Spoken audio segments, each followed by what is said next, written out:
WDWL TV Multiplex, live from Grumpy's studio. We bring you the pride of the station, the Two Grumpies, starring the grumpy old man, me, and the grumpy vulture.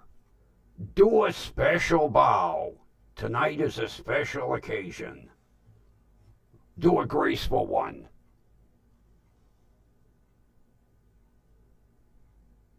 Very nice, very nice.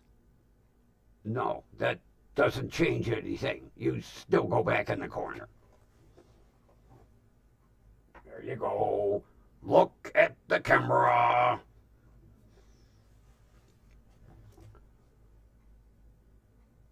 Greetings, friends. Tonight is a special occasion. Grumpy has discovered that he now is worldwide. Yes, worldwide, because Grumpy has a subscriber in the UK. All right, everybody, celebrate. Yes, we are worldwide now. You know, I always wanted to visit the UK. Not so much when I was young, but when I was in the auto repair industry, because I discovered there is a huge difference about the UK and the United States. In the UK, they still have these mom and pop shops that will do, like interiors or refinishing rims, woodworking, leatherworking, and it's a family operation that's been handed down by generation to generation.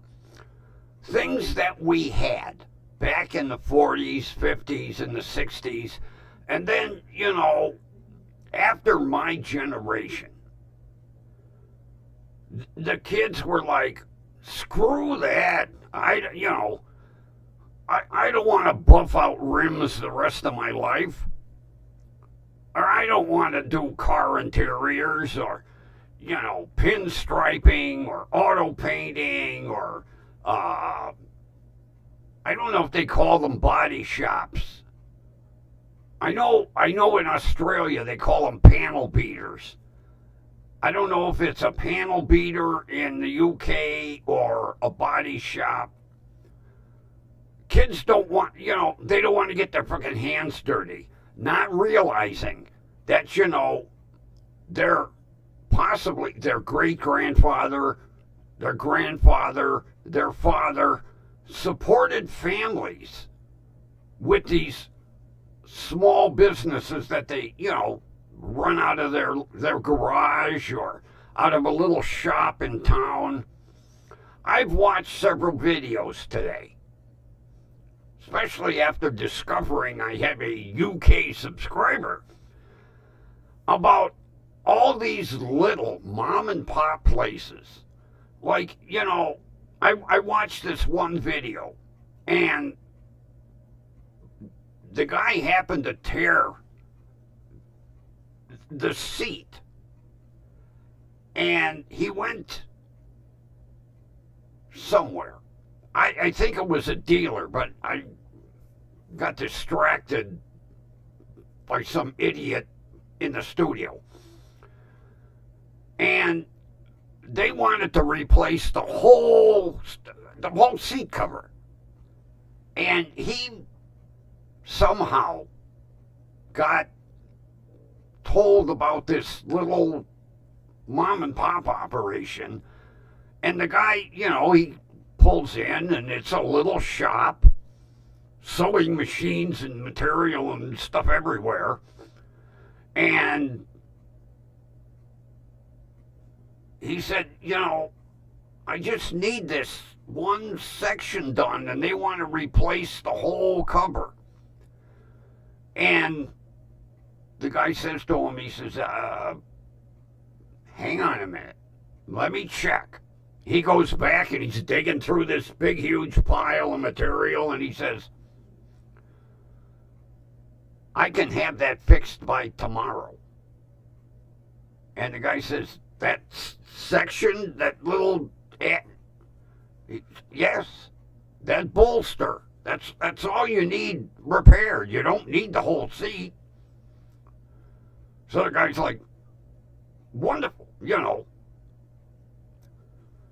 The guy goes in the car and he takes off that back section, and it looked like to me, it looked like a pillowcase. He slipped over the back of the seat and he goes, that'll keep your back off the foam. Come back tomorrow around 5 o'clock. I'll have this done. Guy comes back the next day. He shows him the back of the seat back and the bolster that he removed and stitched in a new piece of material, and perfect match. And the guy was like, you got to be kidding me. You didn't have to do it. And the guy said, well, yes, that's all you needed done was that little bolster. And I can't remember what he charged. I don't know, 20 pounds, where the dealer wanted like 200. And you know, I'm sure when that guy went to work the next day, he told everybody that he worked with, my God, there's this little shop up on Surrey Lane or Sherry Lane or, the dealer wanted to do the whole seat. All I needed was that little bolster done. He took the back off the seat. I come back the next day, done. Perfect match. And I could guarantee that there was somebody that he worked with that needed some sort of interior repair and ended up going to this guy. And this is how these businesses stay in business. They don't advertise. It's word of mouth. And basically, the owner of that shop can say, well, my great-grandfather started this business. He was doing seats and horse carriages. We don't have that kind of stuff in the United States anymore. We used to. Not saying that all of these little mom and pop operations are gone. They're getting harder than hell to find. I remember back when I had my first car, there were upholstery shops. There had to be at least 5 within, I'll say, a 2 or 3 mile radius. Matter of fact, there was this one. It was K&K Interiors. And K&K stood for Carl and Carl. And Carl was the grandfather, and then the son, and his son was named Carl. Karl. So from great-grandfather, to grandfather, to father, they were all named Carl. K&K. I'll tell you,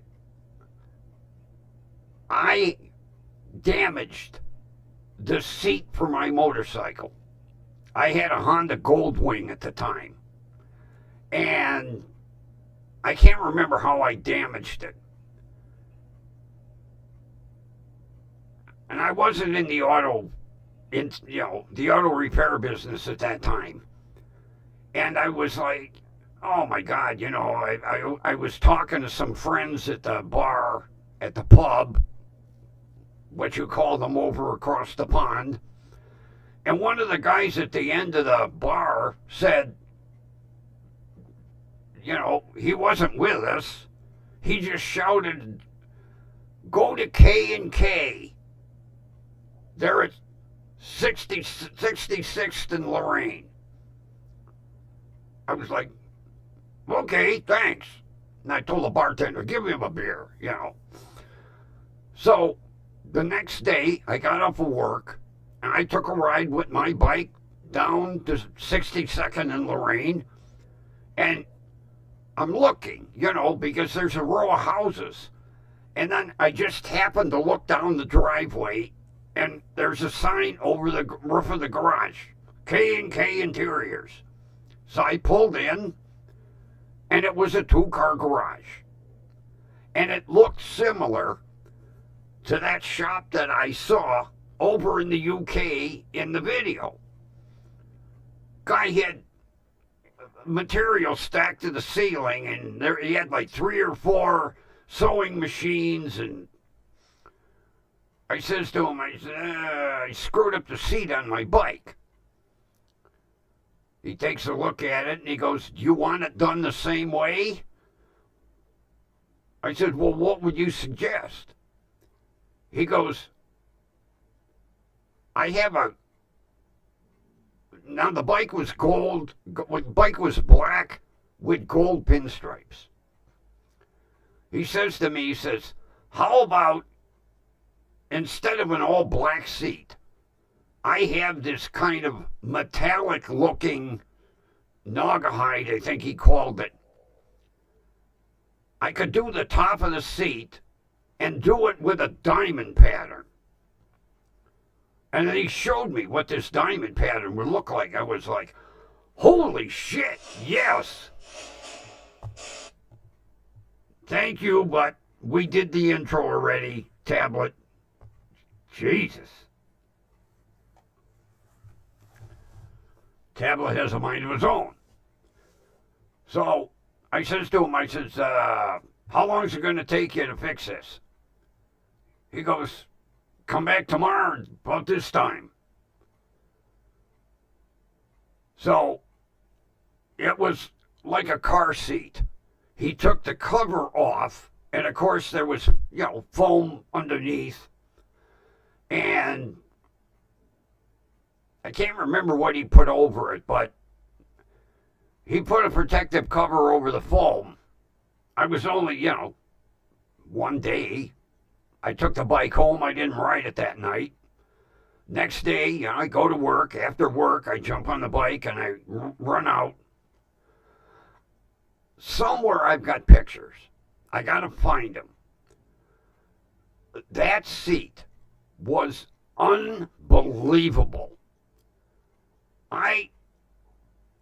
As a matter of fact, everybody I showed my bike to was amazed at, first of all, the metallic gold, shiny material that he used, and then how by hand he did these diamond pleats through the whole top of the seat. It was amazing. I think he charged me like, oh God, because he told me that shiny gold material, that Naugahyde or whatever it was kind of expensive. I think it was like $35, which was a bargain, because if I would have had to order that whole seat cover from the Honda dealer, it was like 90 some bucks. And the comments that I got, every time somebody would say, "Where did you get that done?"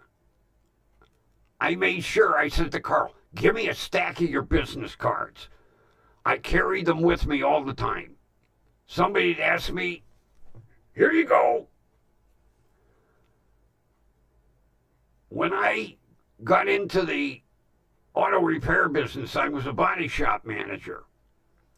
Anytime I had interior work, I immediately called Carl,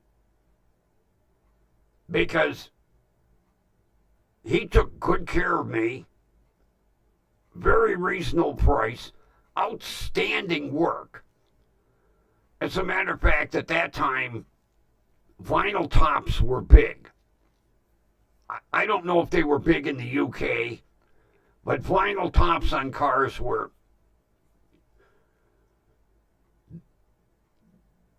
better than sliced bread. He would do vinyl tops. And I'll tell you what, I had a car that had hail damage on the roof. And I says to the guy, I says, we can do one of two things. I says, I can order a roof panel for the car.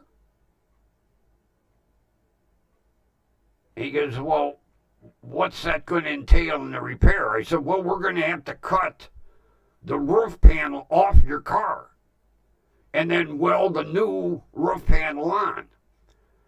He says, okay, what's your idea? I says, how about I put a vinyl top on it? It'll be cheaper, and you'll have the car back probably in a couple of days, rather than it be here 2 weeks. He said, my choice of color? I called Carl.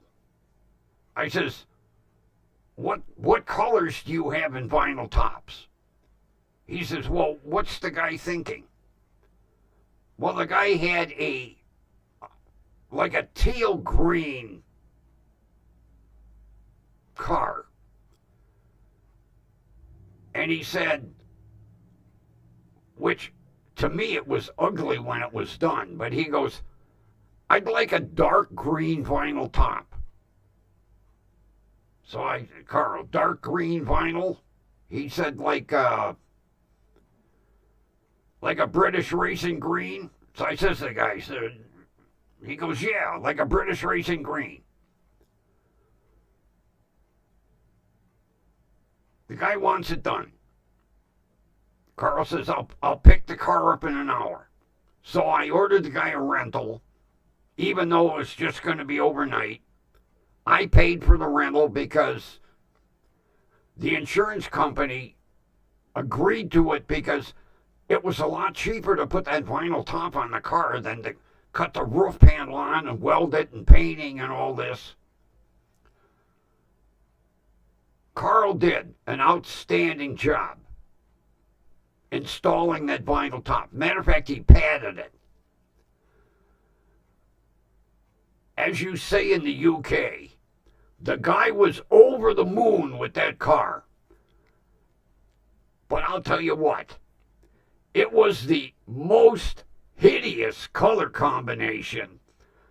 That British racing green vinyl top with a teal green bottom. Ugh. The customer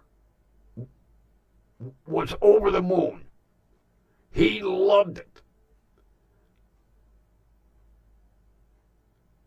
Everybody that saw it thought it was ugly.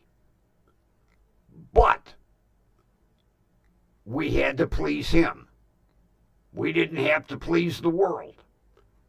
The guy, as a matter of fact, he asked Carl for a stack of business cards because he said, I work in a factory.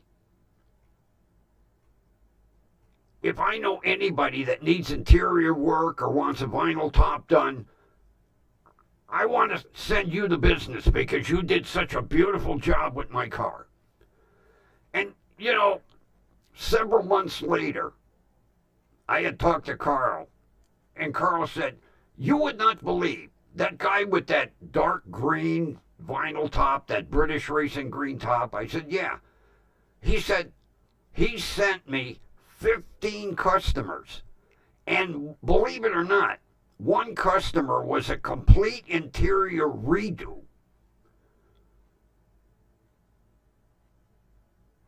So, you know, word of mouth is your best advertisement. Now, word of mouth can also kill a business. Because if you screw somebody over, word of mouth spreads like wildfire. But I'll tell you what, everybody that I sent to Carl, or my customers sent to Carl, were extremely happy. And it was a little 2-car garage mom and pop operation.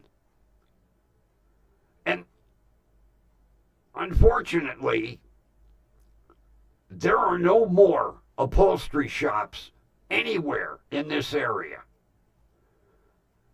There used to be convertible top shops. Well, convertibles are, now the damn top folds down into the trunks on everything. But we used to have all kinds of little places like they have in the UK. Those places today in the UK still exist because over there, they're not like we are here. They're not a throwaway society. If something can be repaired, they will take it and get it repaired. Over here, we just throw it away. And I hate to admit it, but Americans are such a wasteful society. Of course, you can't find any place to fix anything. There used to be at least 8 vacuum cleaner repair shops.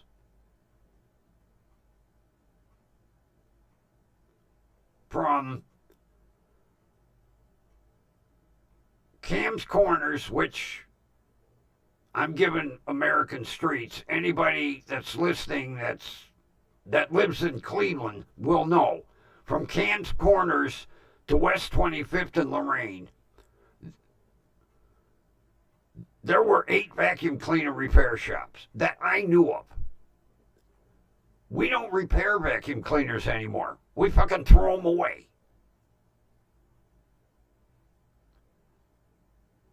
All them little shops are gone. People out of work. Now, I know, kids after my generation, any kids born after the boomer generation, 90% of them didn't want that bullshit. They're sitting there going, I'm not going to fix somebody's fucking vacuum cleaner. Screw it, Dad. I don't want nothing to do with this business. A lot of kids grew up in it. And some of them loved it. They loved working with their hands. Most of them, they hated it because they'd come home from school and Dad would say, hey, I need the shop cleaned up, or I need, this vacuum cleaner delivered, or this and that. And they learned to hate the damn business. But they didn't stop and realize that was basically how they had their house, how the lights stayed on, how the gas stayed on, how there was food in the refrigerator, how they had new clothes all the time. They didn't stop and think about that. But that's how Dad made his money. And most of these shops were either right in the back of the house, a garage, a shed, or they rented a little storefront, close to home. In this video, as a matter of fact, I watched probably about 11 videos of various areas of the UK where all these little mom and pop operations were, and I was like, oh my God. We used to have them here, leather shops, and, auto interior shops, rim buffing shops, woodworking shops, welding shops, you name it.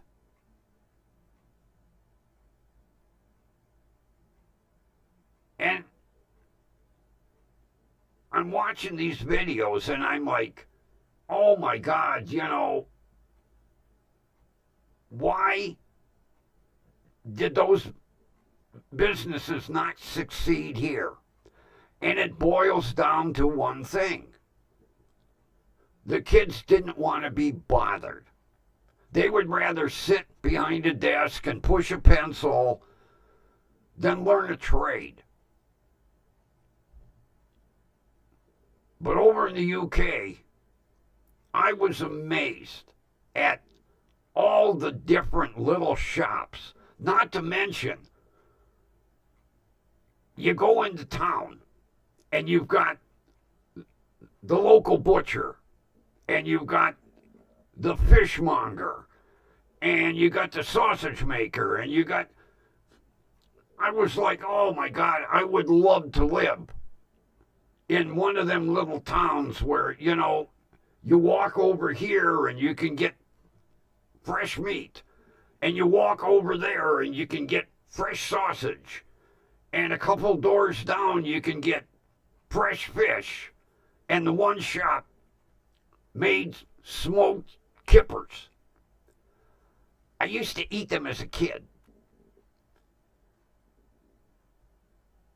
And this video was from 2020. I can't remember the name of the town. In 2020, to see a shop that smoked kippers still in business, that amazed me, because I know how my son is today. He don't want none of that ethnic food, and he don't want any of that stuff that I ate growing up. I wish I could get my hands on it. I can't. There are no shops around anymore where I can get smoked fish.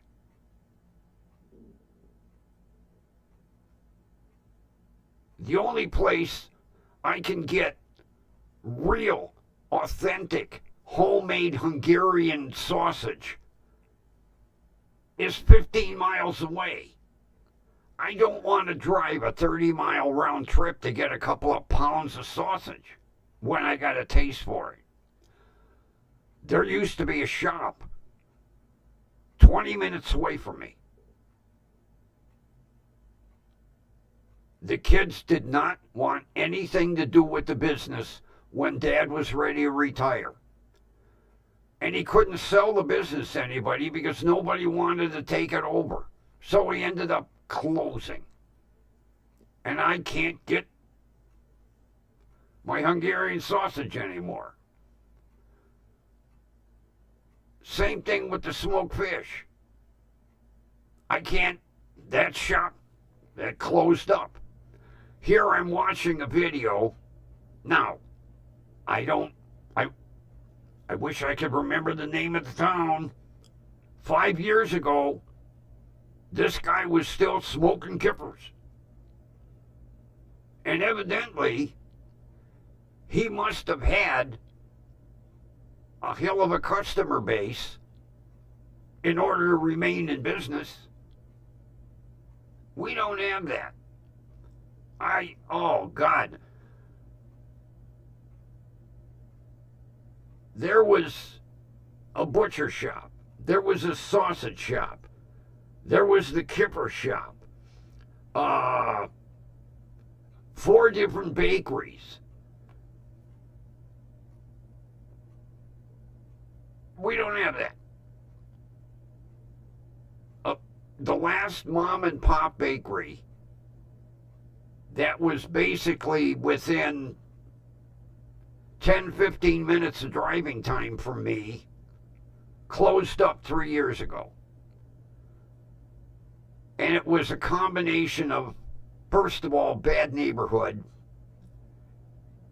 and nobody wanted to take over the business. Gone. I used to go there at least 3 times a week for fresh bread, fresh pastries. Not anymore. Everything's all goddamn commercial bullshit. Now, yeah, the supermarket is nice to go to. The supermarket don't carry the ethnic food I grew up on.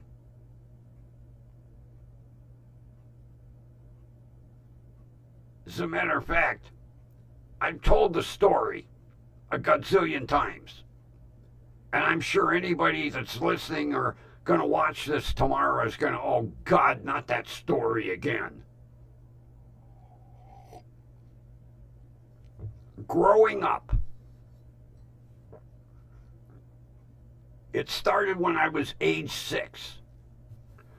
Every Saturday, my grandfather would pick me up. Now, for 2 reasons. He knew what kind of shit that I was going through at home. And 2, he knew I loved to spend the weekend. He would pick me up every Saturday morning, 8 o'clock. We would go down to the West Side Market. He'd get a big stick of pepperoni. It was about the size of a baseball bat. Then we'd go over to the smoked fish stand and get a big piece of smoked fish. Then he would get a round rye. Over to the cheese shop for a chunk of fresh Limburger cheese. Before we left the market, we would go outside and he would get a nice fresh onion. We would get back to the house and my grandmother would want to kill him because, first of all, we didn't use plates. We spread the butcher paper out over the table. Grandpa would start with the pepperoni. We eat the pepperoni first. Then a nice chunk of smoked whitefish. Then he would, a nice slice of that round rye. Nice thick slice of onion. And a big slice of fresh Limburger cheese. Oh my God, if it was decent weather, my grandmother opened every fucking window, she opened both doors, and she would stand with her apron and fucking fan it and bitch. Do you guys have to eat that shit every single Saturday? Why, yes. That was, as she put it, because we didn't use plates or we were heathens. My grandfather said, yes, it's our heathen feast. And then, if my grandmother ever found out, she would have killed both of us. Sunday morning, she'd get ready for church. She'd leave for church, and my grandfather would watch out the window. And when she went around the corner and was out of sight, he would tell me, go get your cup. I would get a cup, and he would fill my cup. I would add a little cream and sugar. And at age 6, Grandpa would allow me to drink coffee. And we were like 2 big shots. He would be reading the Sunday paper. I would be reading the Sunday comics, drinking my coffee. And then when it got close, he'd watch the clock and he'd go, church is over, Grandma will be home. Quick, finish your coffee, wash the cup. I'd finish the coffee, he'd wash the cup, I'd dry it, and put it back in the cupboard. Now, all cups, the handles had to be touching. So I had this cup here, And then on the other side, that cup. And the two handles had to be perfectly in order and touching. Grandma would come home from church. She'd walk in the door, take off her coat, and then look in the dish cupboard to make sure the cups were in order. I think she suspected what was going on, but she could never catch us. But yeah, I got to drink coffee with Grandpa every Sunday, even in my teen years. Because I'll tell you what, my grandfather was more of a father than my father was. My grandfather also taught me electricity, plumbing, woodworking, even how to pour cement. He taught me all kinds of... I'll tell you what, I thank him to this day. If I have to do electrical work, first thing I think, how would Grandpa have done that? Okay, this way, this way, this way. And, like woodworking, I had to master a handsaw before he would teach me how to use a power saw. Same thing. A drill, I had to master using a crank drill before I got to use the electric drill. I thank him to this day for teaching me all that, not to mention birthdays and Christmas. Grandpa gave me tools because he said, you always need tools, not toys. And my mother would throw kind of a shit fit and go, what'd you buy him a wrench set for? Well, I'll tell you what, to this day, I still have that open-end box wrench set that my grandfather gave me when I was 8 years old. Every single wrench, from 1/4 inch all the way up to 3/4, open-end box, as you call them over in the UK, spanners. I have a complete spanner set. I'm 73. I got them when I was 8 because he taught me the value of tools. Now, I'm not saying I didn't lose something or break something over the years, but that wrench set, to this day, God, I miss him. Oh my God, do I miss him. I think of him almost every day. He passed when I was 19. That was a sad day because that ended the heathen feast.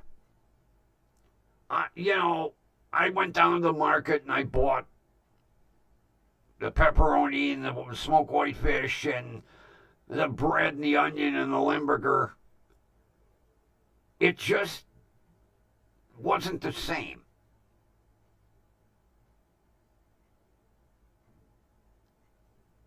I mean, it tasted the same, but I didn't have my buddy to eat it with.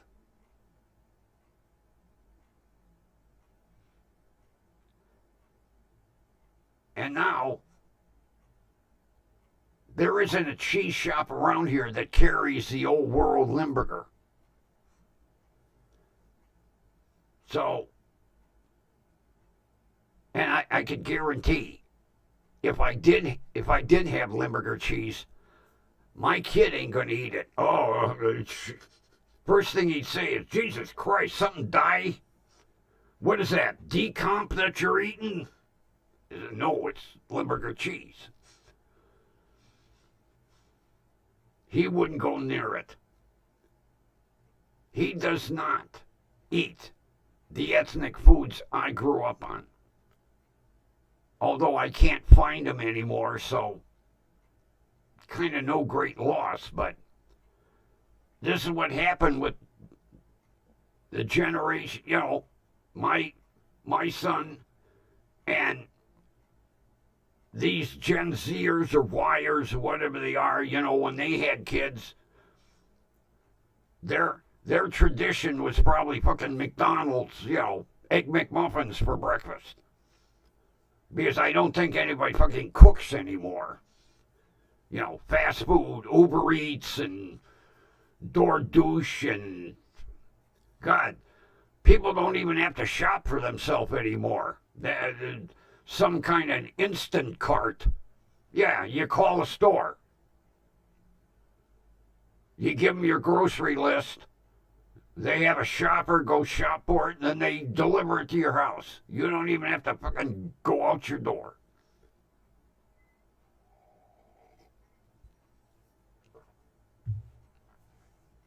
Unbelievable society today. Unbelievable.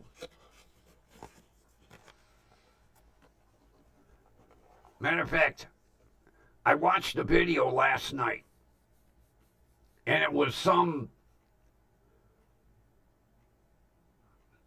German festival, and it was filmed last year.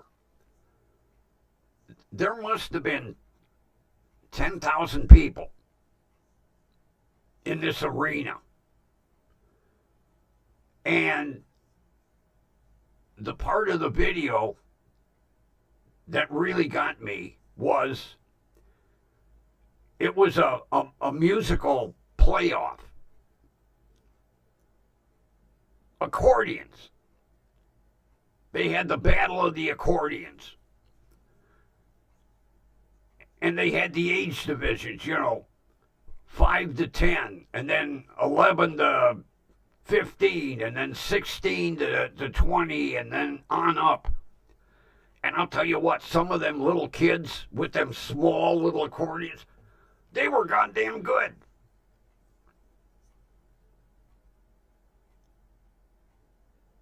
You don't find that here.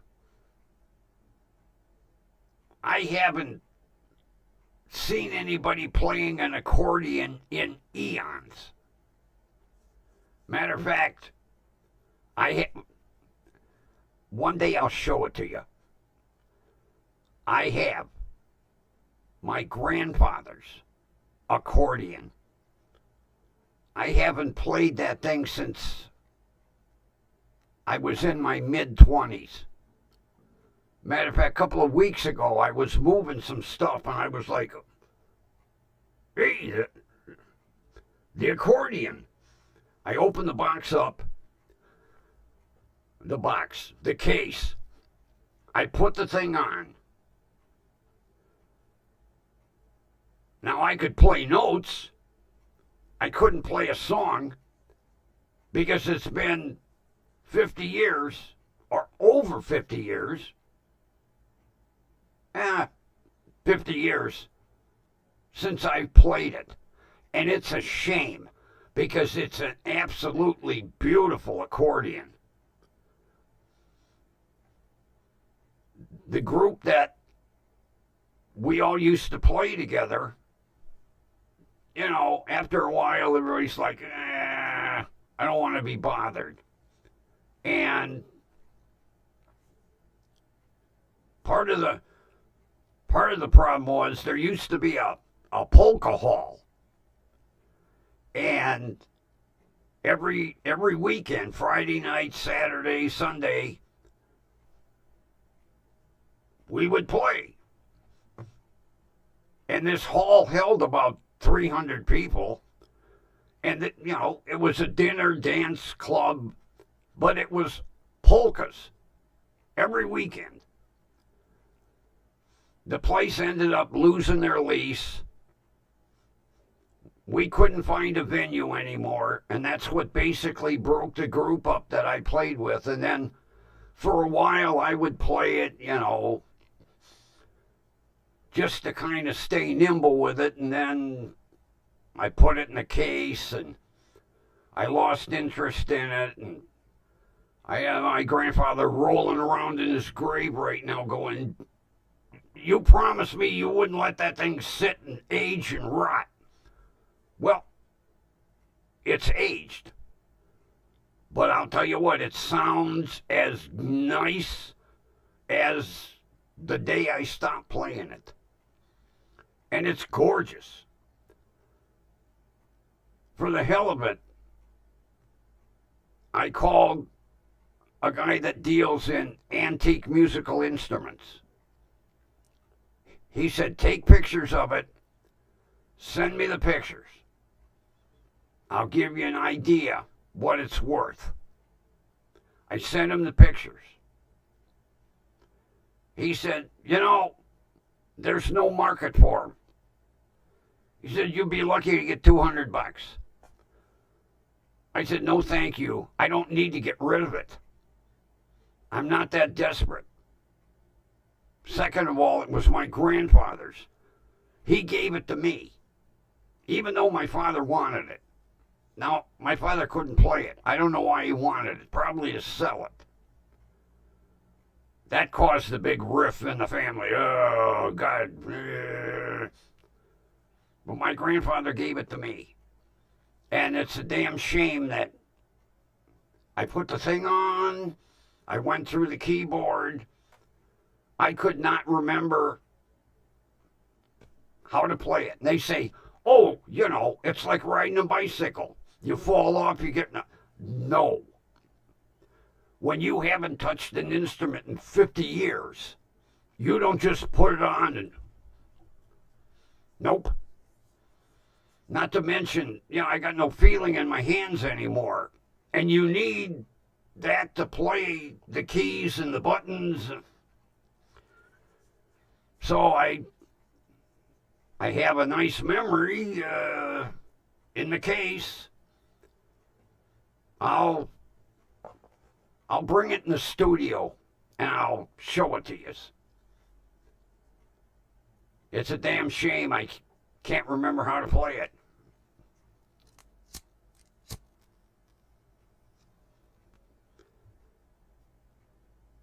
I offered to pay for lessons for my son because I would have loved to hand it down. He looked at the thing, it was, you gotta be fucking kidding me. I ain't playing that thing.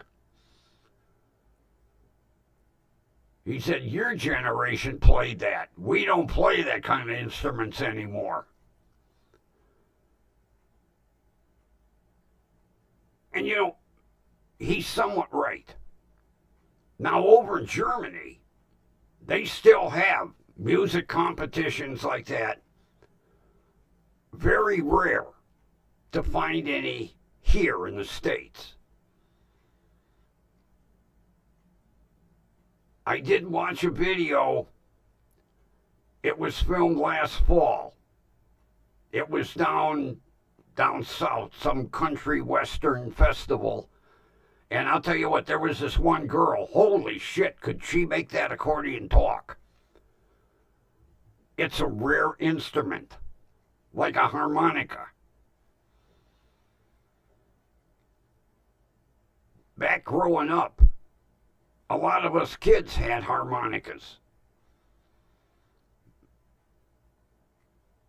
Back in the 50s and 60s, there were groups.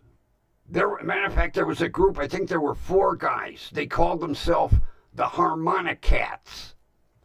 And the one guy, he had a harmonica about like this. And all 4 of them played a different version of harmonica. And they were outstanding. You don't see it today. I've yet to see a rapper with a harmonica. It's all stuff from my generation. That kids today, I don't want nothing to do with that.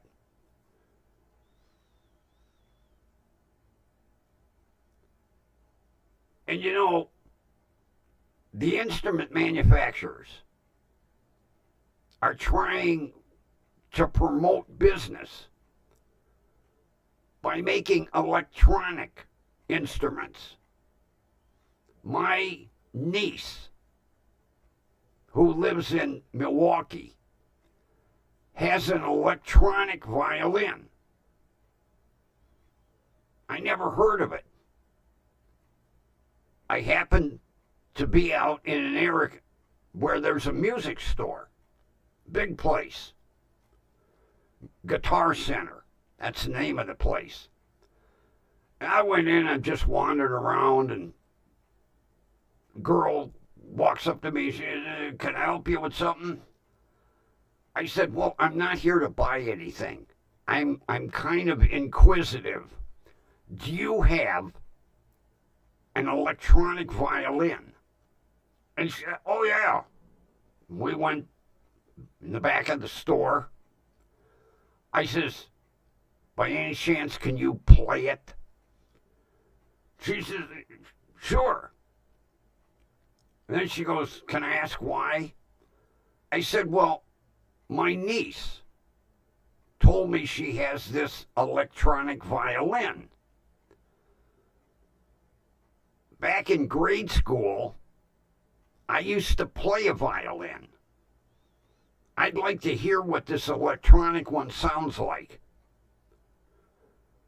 I'll tell you what, the sound that came out of that thing was unbelievable. Now, this girl was good, too, because she could make that sucker talk. Being electronic, they've got echo chambers, and they can adjust this and adjust that. Unbelievable. And she told me they have just about any electronic clarinet. Now, I didn't ask her to play all these instruments, but boy, I'll tell you what, she could make that. And then what was a riot, she played it country western style. She sat down in a chair and had it on her knee, strumming away with it.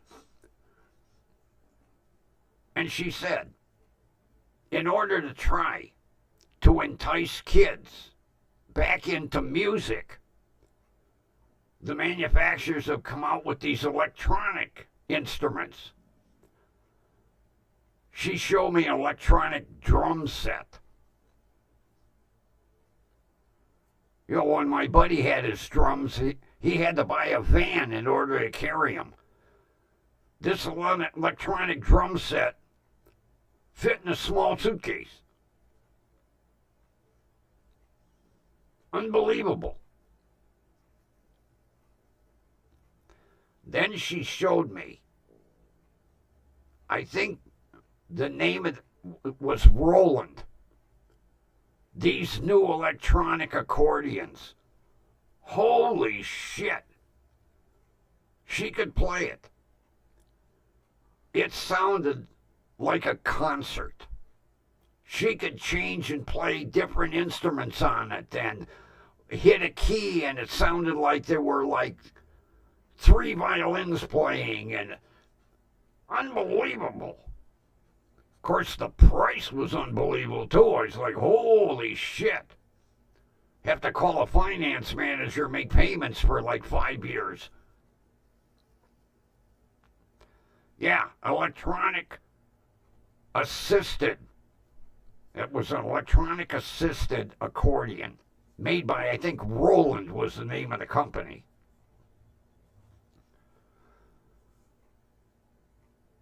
Back when I was going to school, we had band, we had orchestra, a shitload of kids in school played instruments. I don't know if they even have that in high school anymore, or grade school, or middle school. I know one thing. Now there's a middle school one direction from me, and my old alma mater is right up the street. I see kids coming out of school.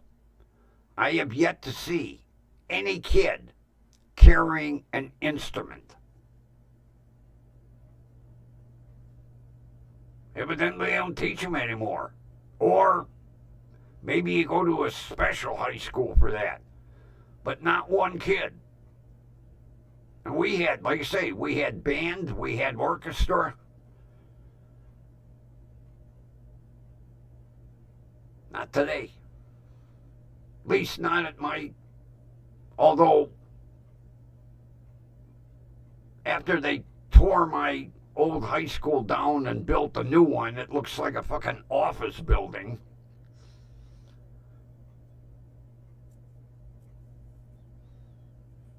But over the years, the generations, they just, instead of playing a violin or an accordion, the kid's playing an Xbox. That's what they're into. Play an instrument, but I'd rather play an Xbox or a PlayStation. Play a video game instead of, I wonder how orchestras survive. Like Cleveland, we had the Cleveland Symphony Orchestra. I wonder how they survive. I'm sure there's not that big of an interest anymore to go and see them play. I very rarely see them advertise concerts. But I know we have one. Cleveland Symphony Orchestra, I know we have one. I can almost imagine how much a ticket cost to go see them. See, that's another problem. Everything is, they price themselves out of the market. I know the last time I went, ticket was like $5-6. Probably about 60 or 70 today, if not more.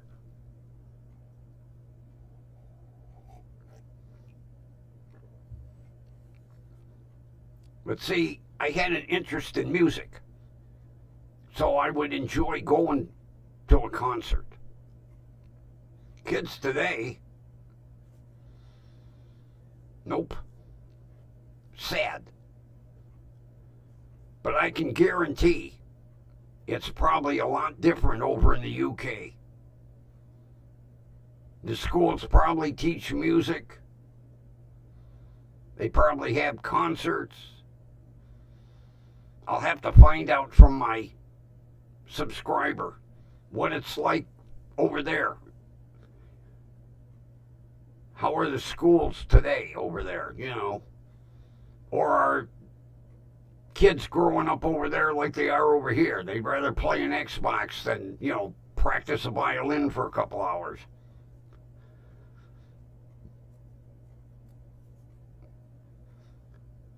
Very interesting, I'll say that.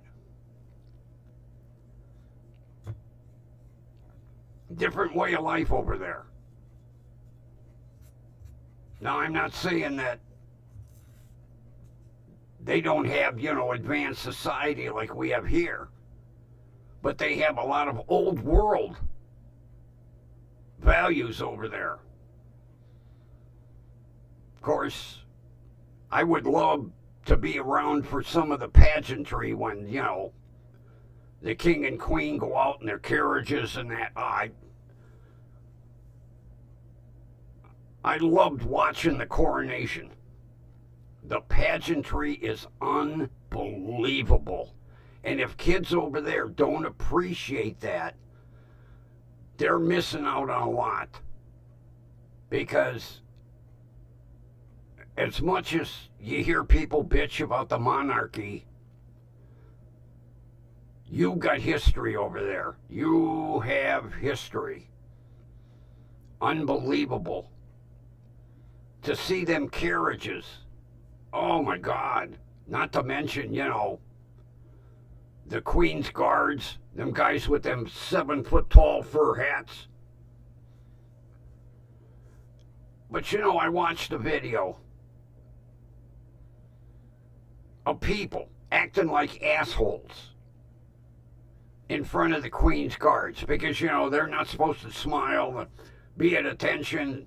people come up, they try to tickle them, and try to pet the horse and act like assholes, get selfies, and no respect. I wanted to reach through the screen and smack the shit out of some of them people. Yeah, there was a Queen's Guard on a horse. And this one woman kept reaching out and trying to grab the reins of the horse. And finally the goddamn horse headbutted her. I was like, all right, one for the horsey. And then she's laying there, oh, well, you asked for it, you dumb bitch. But see, they don't appreciate that. That's the same thing. It was like changing of the guard. And these people are trying to get in and march, and get pictures and get in the way. I love it because them guards march right over them fucking people. It's like, okay, you deserved it. But I seriously doubt that teenage kids today appreciate all that pageantry. I would hope so. It's something you don't see. And you don't appreciate it until it's gone. Like here, all the there are very few little mom and pop delicatessens anymore. Back in the day, they were everywhere. And now, the ones that exist aren't like they were from my time. You could go in and buy cold cuts and food items, and no, now they're just frickin' beer and pop stores.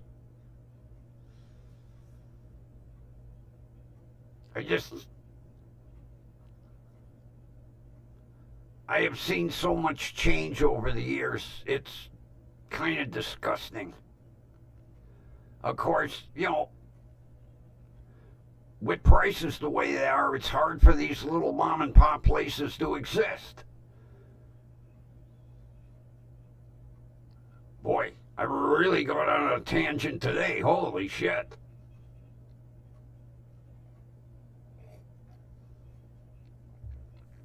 But that's what I do. I speak my mind. Whatever comes to mind comes out of my mouth, unfortunately. And, when I started doing this nightly, I tried conducting it like a real TV station. Do a script, it didn't work for me. I just like coming out, whatever's on my mind. That's the way it comes out. Unfortunately, I never can stay on one topic. I'm all over the place. But like I said last night, I'm having fun. Because I'm doing something I wanted to do back in the 70s.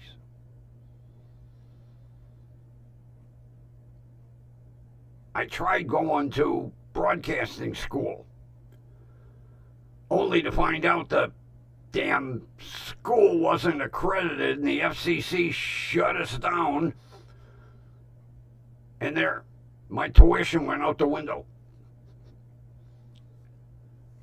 Yeah, where I worked, on the top floor of the building, was Cleveland's biggest radio station. And they started their own broadcast school. Unfortunately, they didn't check with the FCC first. And when the FCC found out they were running a school that wasn't accredited, they shut it down. You think we got a refund for our money? No. Did Grumpy get an FCC broadcast certificate so I could get a disc jockey's job? No. And since 1970, that's been gnawing away at me like, God damn it. Now, not saying I could have been a disc jockey for 30 years. I probably wouldn't have lasted 30 minutes. Then I was showed by my buddy's grandson YouTube. And here I am, making an ass out of myself every night. But you know what? I'm having fun. To be 73 years old, looking like I'm on TV, having fun. And that's what YouTube should be. Unfortunately, there's a lot of controversy and a lot of drama. I'm not into that. I just want to have fun. Matter of fact, I forgot to look. Holy yachafuck. I've got 2 people listening right now. I have 1 like on YouTube and a like on Faceplant. That's the most I have had in eons. I have 2 people right now watching me make an idiot out of myself. Whoever you are, thank you. You made my night. Last night I had 1. Today I have 2. I'm loving it. See, I never used to look up in the corner of the screen. Now, up in the corner of the screen are 2 boxes. One has the YouTube logo, and one has the Faceplant logo. And then each one has a little head and shoulders and a thumbs up. And when somebody logs on, it shows up there. Like right now, I have 2 head and shoulders and 1 thumbs up on YouTube. I'm not talking to myself anymore. Most nights, I talk to myself. I'll go in the next day and it'll say 1 view. Usually that 1 view is when I go to bed at night and I turn on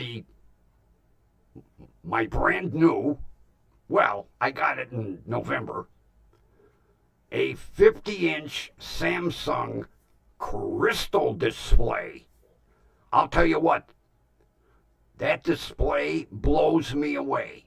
I had a regular ultra high def TV before that, an RCA that took a shit on me. Go back in my streams. You'll see. I bitched about that for ages. 2 years I had the TV and it took a shit.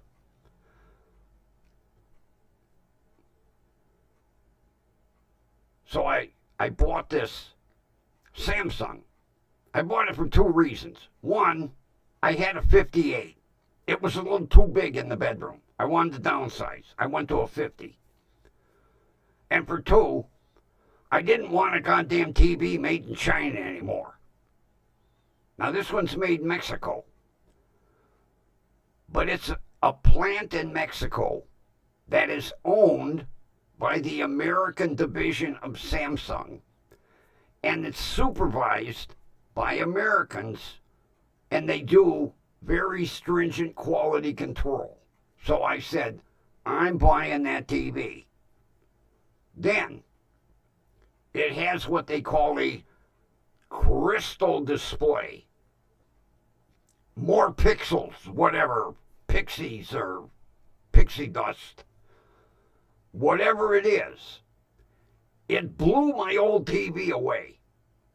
I just love to watch that thing. So at night, I get nice and cozy, fluff my pillow, have my 22-pound frickin' cat next to me giving me a massage, and I tune in to YouTube. And then I lay back and go, who's that idiot on the TV? Now watch myself. And most of the time, that's the one view. Did it dissuade me from doing this every night? No. I think it's neat to watch myself on TV. And like I say, I speak what's on my mind, and I'm having fun. And I'm having more fun knowing I'm worldwide, because I have someone in the UK watching me. Now, he might be in bed or at work. I forget the time difference. But I know he'll tune in and watch it when he's home. I'll have to check the time difference. Like right now, is it daytime? I don't know. I know there's a big time difference. But it's, you know, in a way, it's kind of mind-blowing. Now, it's not like the internet just started yesterday. But to know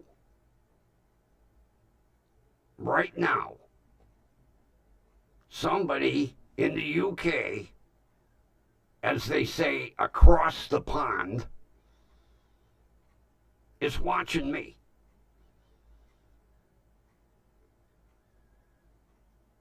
I had a viewer in Sweden.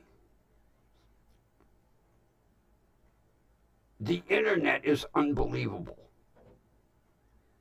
You know, we can reach people today that we couldn't reach back in the 70s. You know, when the internet first came public, you know, the government used the internet. They called it the ARPANET, I think. It wasn't called internet. And then a public version was introduced. Well, I'll tell you what. From the early days of the internet to today, holy shit. Unbelievable. And to know I'm worldwide just boggles my mind. When I found out I had this subscriber over in the UK,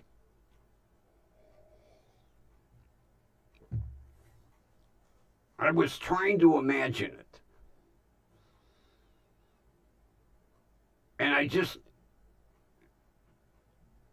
it fried my brain. I'm sitting here going, I plug, you know, matter of fact, my computer's not even plugged in. It's Wi-Fi. First of all, there's no wires. How am I over there when I don't have the wires on this computer? I got a little antenna. And then, well, I got my Wi-Fi unit, but to think these connections are in the air. First of all, that is amazing. And second of all, knowing wirelessly my signal is floating out across the pond. And here's my subscriber sitting in front of his computer getting my signal and going, hey, Kids, look what they have over across the pond in America. You wouldn't see nothing like that over here. Kids are going, holy shit, are they weird over there? God damn. The guy ain't got no hair on his head and he got all that on his chin. Well, that's from chemo. It's never grown back right, so I just frickin'. Here's the weird thing. I got this whole chin full of hair. In the middle, I got this black spot. Now, it don't grow down here. It can grow here on my chin. It don't. When I let it grow out, I look like an old rag rug up here. Looks like somebody cut my hair with a lawnmower. So that's why I shave it. Chemo's wonderful. Everybody should try it at least once. Yeah.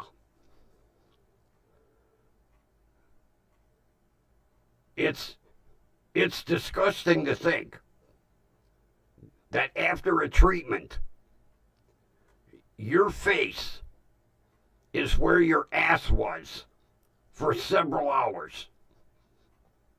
I'll leave it at that. Everybody's going, oh, you're a sick son of a bitch, Grumpy. Well, yeah. Ask anybody that's gone through it. They'll explain.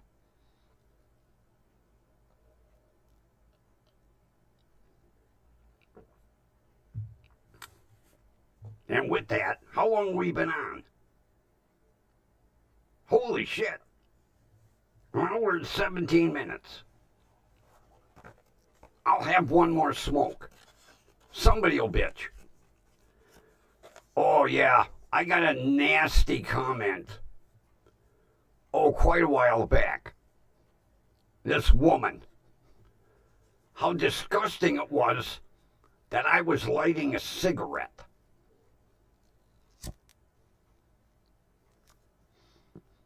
And she said I was setting a bad example for her kids. And I emailed back. First of all, the stream is not for kids. I checked that box. Not for kids. If you're letting your kids watch me, you have the problem, not me.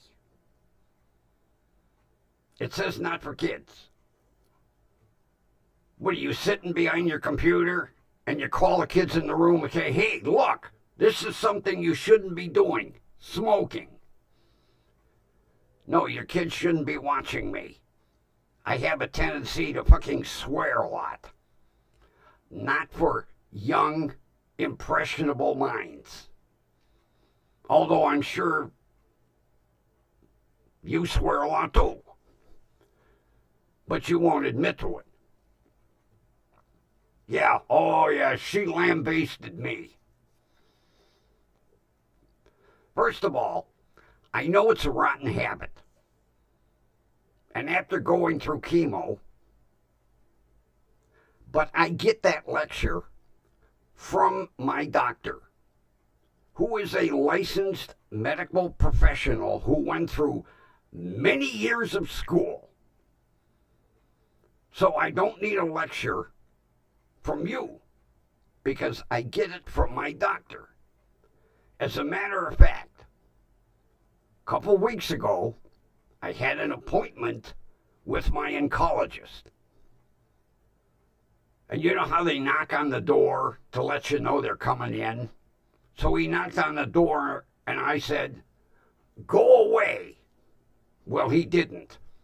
He opened the door instead of saying, hi, Mr. Grumpy, how are you? How's your day? He opened the door and went, you're still smoking. Whoa, were you in the car when I took the pack of cigarettes out of my pocket? And yeah, I make sure I don't go in his office with a pack of cigarettes in my pocket. But yeah, that's how he greeted me. You're still smoking. Yes. I told him I know. Bad habit. Not extending my health any. Every time I light up, I know. Rotten habit. But I also told him I've been smoking since I was 14. My body would go into severe fucking shock if I quit smoking right now. It would be like, where's that cigarette? I'd be like a junkie. I know. Bad for Grumpy. Rotten habit. Although I do preach to the young kids, don't get started. Because it's one of the hardest habits to break. Although I did tell my doctor, hey, I quit drinking. Oh, do I miss my Heinekens? Oh, I'll tell you how bad I miss my Heinekens. I have these little storage bags to remind me of how much I enjoyed my Heinekens. I also have Heineken coffee cups. Yeah. You know what's in here?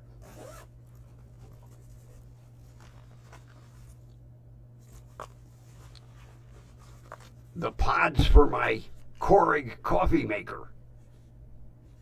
That's what's in here, a bag full. But you see what's on the front of. I also have, courtesy of the guy that owns the little beverage store up the street, he gave me a Heineken bottle opener with a magnet. Yeah, I stick it to the side of my computer. Yeah, I come in the store one day, he goes, guess what we got? I said, what's that? He goes, bottle openers. I said, I don't need a bottle opener. Then he reached over and handed me one. He said, well, you need this one. I was like, oh, yes. I've never used it. I'm afraid I'd break the thing. It don't look that sturdy, but it was nice of him to give it to me.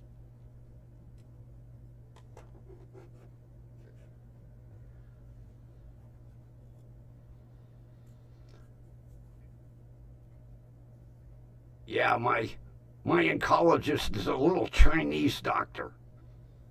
If he's 5 foot tall, he's tall. And speaks very broken English. I like it. He goes, you still smoking? Oh, yes I am. Guilty. Guilty as charged. And then I get the lecture. Oh.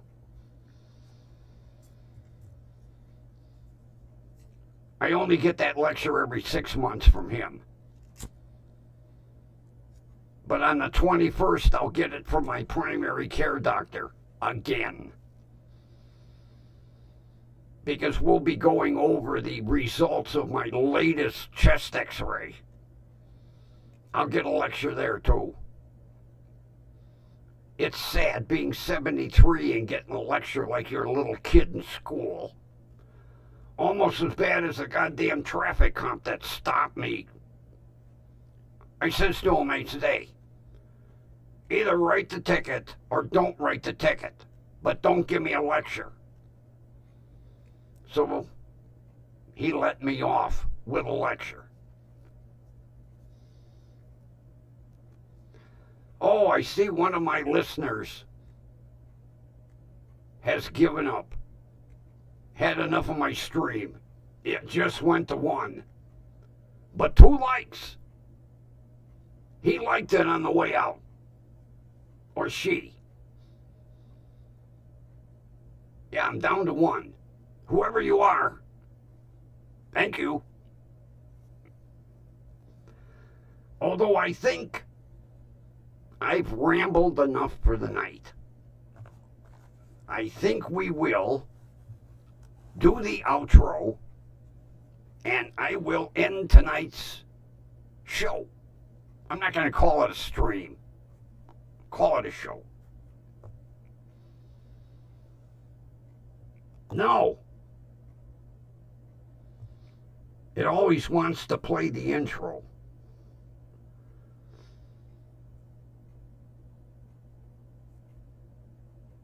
Here we go.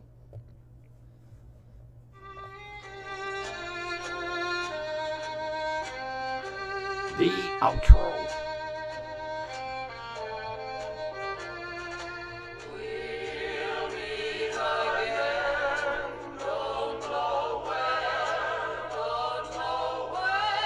Yes, we know where. We're going to meet at WDWL TV around 7 p.m. I'm getting better at it, friends. And with that, I lost my clicker. I want to wish you a wonderful rest of your evening.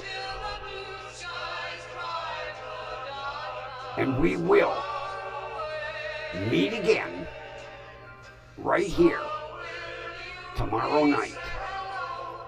And for those of you that were listening live, I give you a huge thank you. I really appreciate it. And with that, we'll meet tomorrow.